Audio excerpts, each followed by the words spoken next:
तो जैसा कि आप देख पा रहे हैं एनसीईआरटी क्लास 12 और ये मैट्रिक्स चैप्टर 3.1 का क्वेश्चन नंबर 2 है। अगर आपने लेक्चर वाला वीडियो और क्वेश्चन नंबर 1 नहीं देखे हैं तो प्लेलिस्ट में है, जाइए अभी और जरूर उसको देखिए। और उसको देखने के बाद ये चीजें आपको जो है समझ में आने लगेगा कि इसमें करना क्या है। तो यहाँ पे दो क्वेश्चन हूबहू सेम ही कहेंगे, केवल जो है नंबर का अंतर है। और इसमें कह रहा है क्या कि किसी अवयव में यानी कि एक मैट्रिक्स है और उसमें टोटल एलिमेंट्स जो है अवयव है वो 24 है। ठीक है, टोटल अवयव कितना है? 24 है। तो कह रहा है क्या कि इसकी कोटि क्या होगी? कोटि का मतलब हम बताए थे, याद नहीं है? लो फिर बता देते हैं कि कोटि का मतलब ऑर्डर।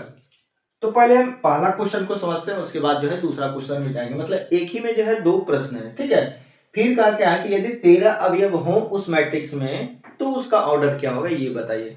अब यहाँ पे हम आपको बताएं कि देखिए टोटल नंबर ऑफ एलिमेंट्स, ठीक, टोटल जो इसमें है अवयवों की संख्या कितनी है?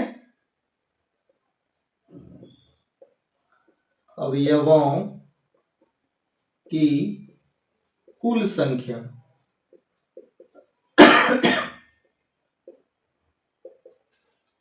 कितना है? 24। इसलिए संभव कोटियां, मतलब कितना पॉसिबिलिटी हो सकती है, कितने तरह से जो है ऑर्डर आप क्रिएट कर सकते हैं। 24 एलिमेंट्स हैं तो कितने तरह से आप ऑर्डर बना सकते हैं। तो सिंपल इसके बारे में सोचना है। क्या बोले? सिंपल इसके बारे में सोचिए कि 24 को आप कितने तरीकों से लिख सकते हैं गुना करके। 24 को 24 को जो है कितने तरीकों से जो है गुना करके लिख सकते हैं। मतलब ये जैसे कि हम अगर कहें कि 6 को कैसे लिखिएगा, इसको लिख सकते हैं 3 गुना 2 या फिर 2 गुना 3। ठीक है, 1 गुना 6 या फिर जो है 6 गुना 1। समझ में आई बात है? उसी तरह से क्या बोले, उसी तरह से 24 को आप कितने तरीकों से लिख सकते हैं। अगर आप पूरा लिख दिए तो वही आपका आंसर है। ठीक है, तो 24 को देखिए हम लिख सकते हैं, क्या बोले, 24 को लिख सकते हैं 1 इंटू 24, बिल्कुल लिख सकते हैं। अब इसको लिखें तो इसी को उलट देना है तो दूसरा हो जाएगा ऑर्डर। क्या बोले, 1 गुना 24 लिखें, ये पहला ऑर्डर है, और इसी को अगर उलट दिए तो ये हमारा दूसरा हो जाएगा 24 गुना 1, ये भी एक ऑर्डर है ना?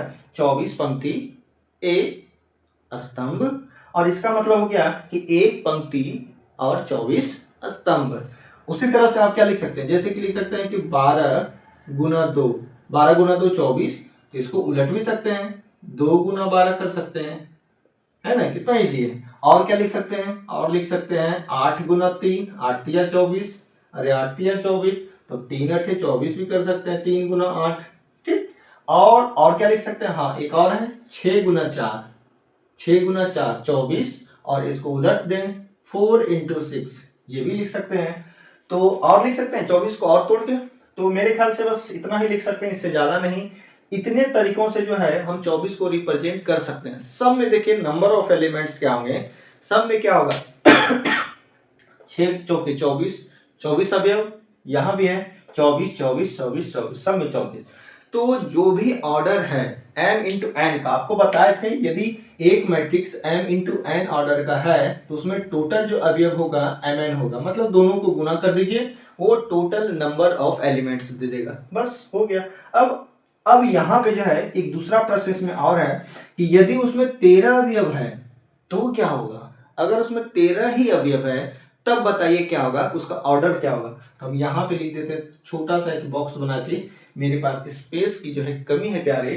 ठीक है, तो यहाँ पे कह रहा है क्या है कि 13 अवयव है। तो सोचिए कि 13 को आप कितने तरीकों से रिप्रेजेंट कर सकते हैं, 13 को कैसे कैसे किस तरह से लिख सकते हैं गुना करके। तो सिंपल है, यही चीज लिख लीजिए, अवयवों की कुल संख्या 13, संभव कोटियां। ठीक है, और नीचे लिखना है क्या, 13 को क्या लिखेंगे, तो 1 गुना 13 लिखेंगे, या फिर जो है इसका दूसरा एक पैटर्न बनेगा 13 गुना 1। क्योंकि ये विषम संख्या है तो इसको हम दो बार ही लिख सकते हैं, 1 गुना 13 या 13 गुना 1, इसके अलावा नहीं, विषम संख्या। ठीक है, लेकिन आपको 9 का जो है या फिर जो है और भी जैसे विषम संख्या 15 आ जाएगा, तब वहां पर जो है ये सोच लीजिएगा कि 15 को कैसे रिप्रेजेंट करना है। ठीक है, तो यही हो गया इसका आंसर। ठीक है ना? अब आते हैं तीसरे प्रश्न पे। यहाँ पे कह रहा क्या है कि एक अवयव दिया गया है, सॉरी अवयव दिया गया है, एक मैट्रिक्स है, ठीक, एक मैट्रिक्स है और इस मैट्रिक्स में जो है टोटल एलिमेंट्स जो 18 है। तो बताना है कि इसके कितने संभव ऑर्डर हो सकते हैं। फिर इसी में एक दूसरा प्रश्न है कि यदि इसमें 5 अवयव हो तो बताना है इसका ऑर्डर क्या होगा। तो सेम यही पैटर्न को जो है फॉलो कर लेना है। क्योंकि देखिए चीज यही लिखना है, अवयवों की कुल संख्या, ठीक है, अवयवों की कुल संख्या 18, संभव कोटियां 18 को कितने तरह से, तो 1 गुना 18, 18 गुना 1, फिर 2 गुना 9, 9 गुना 2, इसी तरह से 6 तिया 18, 3 छके 18, इस तरह से लिख लेना है। फिर नीचे आपको जाना है और ये वाला जो है आपको भर लेना है। यहाँ पे सॉल्यूशन में क्या लिखेंगे, सॉल्यूशन में लिखना है कि क्या लिखना है, अवयवों की कुल संख्या, अवयवों की कुल संख्या कितना है, तो 18 दे रखा है, ठीक है, इसीलिए संभव कोटि,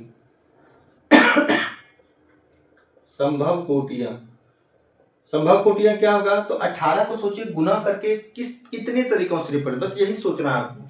तो लिख सकते हैं 1 गुना 18, दूसरा कहेगा कि 18 गुना 1 भी तो लिख सकते हैं, है ना, अगर, ठीक, बहुत अच्छा। उसके बाद जो है 9 गुना 2, तो 2 गुना 9 भी लिख सकते हैं, ठीक है, 6 गुना 3, तो 3 गुना 6 भी लिख सकते हैं, और भी है 18 को रिप्रेजेंट कर सकते हैं। बस इतना है, और तो नहीं है, 4 से कोई रिलेशन नहीं, चौथिया हो गया, बस इतने तरीकों से जो है 18 को रिप्रेजेंट हम कर सकते हैं। उसी तरह 5 का, तो 5 को क्या लिखेंगे, 1 गुना 5 या 5 गुना 1, दो ही तरीका होगा और यही हमारा क्या हो जाएगा, आंसर हो जाएगा।